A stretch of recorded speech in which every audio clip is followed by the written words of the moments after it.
আসসালামু আলাইকুম। স্পোর্ট গুঞ্জনে আমি শরীফুল ইসলাম।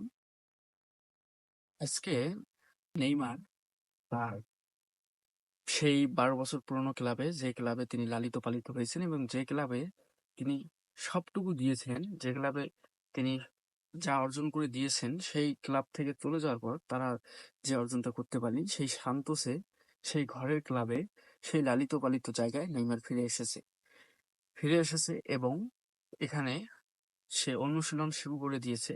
৫ ফেব্রুয়ারি আজ সে মাঠে নামবে সান্তোসের হয়ে।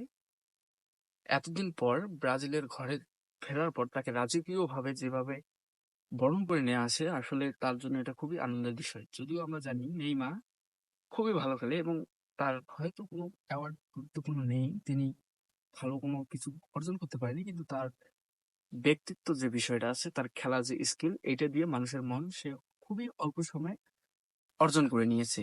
সুতরাং এই নেইমার যখন আজকে ঘরে ফিরেছে এবং ঘরের মাঠে ঘরের দলের হয়ে খেলবে, যেখানে সে লালিত পালিত হয়েছে, তখন আসলে তার ফ্যান বেস বা তার দেশের মানুষ তার উপর কতটা খুশি, আসলে এটা আমরা বলে বোঝাতে পারবো না বা বুঝতে পারবো না তাদের বিষয়টা। কেননা ব্রাজিলে এর আগেও অনেক বড় বড় তারকা এসেছে।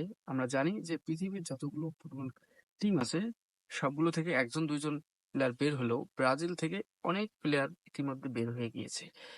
এসেছে গিয়েছে, অনেক প্লেয়ার হারিয়ে গিয়েছে।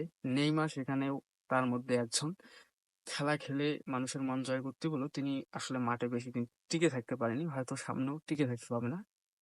ভবিষ্যতের কথা যদিও বলা যায় না, তারপরেও আমি বলতে চাই নেইমার আসলে যেরকম ভাবে ইনজুরি তাকে পিছু নিয়েছিল, এই ইনজুরির কারণে সে হয়তো ভালো কিছু করতে পারেনি, বা তার একটু সমস্যার কারণে যখন সে বার্সেলোনা পার করে প্যারিসে পাড়ি জমায়, আসলে তারপর থেকে আসলে নেইমারকে খুঁজে আমরা সেভাবে পাইনি। তো এই নেইমার যে অর্জন নেই, তারপর তার যে এত বড় ফ্যান বেস, আমরা জানি যে মেসি রোনালদোর পরে নেইমারের নাম খুবই সাধারণত এখন চলে আসে। তারপর হয়তো এমবাপ্পে, হালান্ড, এগুলোর নাম আছে, লিভানডস্কি, অথবা মিডফিল্ডারে খেলা, সেই নিজের দলকে একবার বিশ্বকাপে নিয়ে যাওয়া, একাই লড়িয়ে সেই আমাদের ১০ নম্বর জার্সি পরিণত লুকা মদ্রিচ, এরকম প্লেয়ার অনেকেই আছে। কিন্তু নেইমার আসলে তার নিজের স্কিল এবং তার খেলার ধরন দিয়ে আজকে এই পর্যায়ে চলে এসেছে, যদিও তার কোনো অর্জন নেই।